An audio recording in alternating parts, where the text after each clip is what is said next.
Today in front of us, we have the brand new Revoltech Amazing Yamaguchi Armor Titan, and this figure might be one of the best releases this year, as it's one of the most detailed and articulated figures in my collection. And this didn't come as any surprise to me, as the first figure in this line, the Attack Titan, was like this and really damn good. Though it did have its shortcomings, with only having one face and the bangs constantly falling off, which did hurt the playability of that figure some to me, and did have me a little skeptical about getting Armor Titan.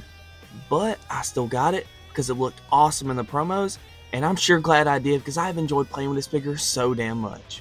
But before we take a look at the figure fully, let's take a look at its packaging. It's the same generic box that every Revoltech figure gets at this point. I mean, it looks fine and it does have a premium feel to it, but mine did get squashed during shipment, so that stinks. There's a promo image of the figure on the front and its name, then there's some stuff on the top side of the box and some stuff on each side of it, and here's the bottom with nothing much going on. As for the back of the box, it does a great job showing off the figure fully and how fun it can be. Overall, the box is clean, so let's now fully take a look at this figure. As mentioned earlier, this figure is one of the most detailed releases this year, and I meant it. It's crazy. The sculpt work is very intricate as there's so much going on, and that's accurate as the Armor Titan's design is like this in the series. Covering his body is these lightish brown areas that are hardened Titan skin, which works as his armor, and the way they translated it into the figure form is awesome as there's so many tiny details in the armor areas that make it look so damn cool. Like, bro even has armored cheeks, like nothing's getting in them buns. And then under these armored areas, we have like flesh muscle fibers, and they look great as well. And honestly, all these areas wouldn't look near as good without the wash and finish they have. It's superb and makes it look so amazing. And then the build of this figure is really good as well. The Armor Titan is more of a tank build, so he's more heavy set, and they did a good job with the sizing and proportions with him. Also, can we just admire the fact that bro is like a 10-pack? That's some Escanor shit right there. So overall, the look with this guy is great, and I think this form translates very well with the amazing Yamaguchi style, which is why none of the extra cuts and stuff hurt this look to me. Now, of course, some people won't like it, and that's fine, but to me, it doesn't hurt the look or bother me. Then an area I know most people are curious about with every Revoltech release is the quality control, because painfully, these figures can have some really poor QC, such as the first release in this line, Aaron. Fetch me their soul! With his face and bangs falling off constantly. Thankfully, this guy has zero QC issues at all. He's great, nothing's too loose, too tight, or just flat out falls off. Bro's in the clear, which is peak. Now, what isn't in the clear are his accessories. This guy comes with a little bit of accessories, and for the price of it, I'm not a fan, but at least it is the essentials. He first comes with 2 faces. 2 faces? What? Ain't no way he didn't just come with one regular face like the Aaron and nothing else. Instead, he comes with one more. Wow. Jokes aside, I am happy he at least comes with another face, unlike Aaron, whose yellow face was a bonus. This guy comes with a neutral face and a yellow face. Though, to me, it really doesn't look like a yellow face. It's more of like a shocked face in my opinion, and doesn't have that freak factor that Aaron's did. I mean, I guess it's accurate, but I don't know. Y'all let me know. And once again, he could have came with another face, but it's a bonus accessory they have to get from the Kyoto store, had pre-ordered the fig, or just pay extra now to get it. So that stinks. But at least the bonus is like a teeth clench face, which is cool. But I mean, it's not anything that I'm crazy about, so it really doesn't bother me as much as what Aaron's situation was.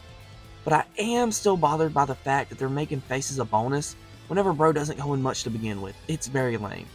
But to carry on with the accessories, let's look at his hands. He comes with 4 pairs of them. 2 fisted hands, 2 sorta like open relaxed hands, 2 open hands, and 2 trigger finger hands. Very interesting choice, because he doesn't use weapons and sure as heck not a gun. So I don't know why they included these hands. Maybe he can hold Aaron's arms, pin them down or something. I don't even know if that'd work. But still though, the hand selection is decent. Though some grappling, clinching like hands would have been great. Then he comes with a stand, typical Revoltech stand. It can plug into his back, or you can use the clamp on it.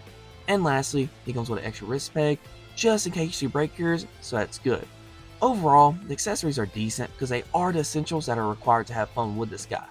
Just the price doesn't match him at all, which does stink. But at least what doesn't stink and is a major key component of this release is his articulation.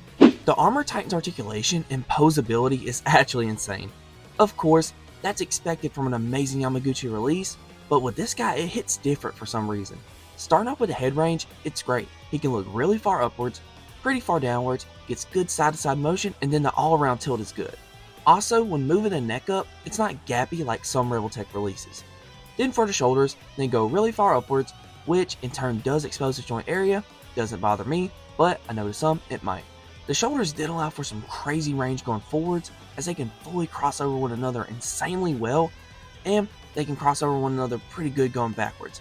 And, like most Revoltechs, he has this lat joint thing that slides forwards and backwards, so this helps with some minor adjustments, and can be used to have bro hit a freaking lat spread, so that's cool.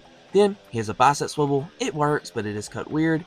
Then his elbows get some pretty good range, but of course, the joint will be exposed some, and then he has good wrist movement. At the torso, starting off with his upper diaphragm area, it's great, as it moves really well and smooth all around. Literally no area here is lacking. Only thing to point out is the gappage it gets, but that's expected with this kind of range and it really doesn't bother me. Then the waist joint is really good as well, as it moves great all around. And then here's a total crunch of this figure, which is insane. His legs are then surprisingly really good, and I'm not saying surprised like I was expecting them to be ass, it's not like that. It's more the way that I was expecting them to move like typical Revoltechs. But they don't, they actually move a lot smoother and get better range. Like when going forwards, they can go a decent bit further than other Revoltechs. Then they go really far backwards and outwards. He then has a thigh swivel, which works sorta well, not the best though. Then he has single joint knees, they get great range. A joint at the calf boot area that allows for rotation and a little bit of forwards and backwards motion. Then at the ankles they go up and down and get a good rocker. And lastly, he has a toe joint.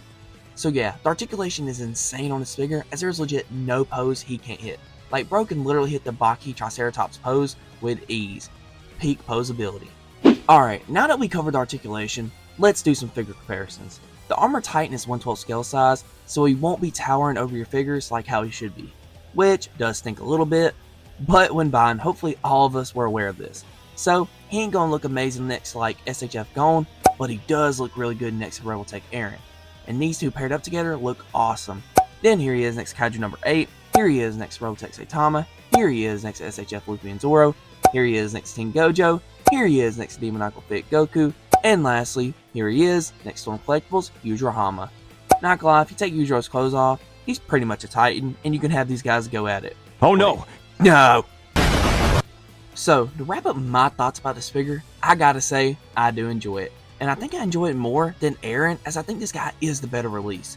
The look is incredible, and the amount of detail and paint is just magnificent to me.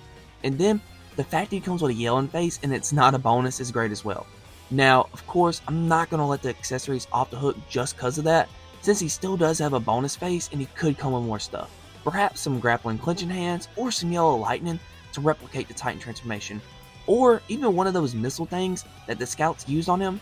I don't know, just something else to go with this figure's high price.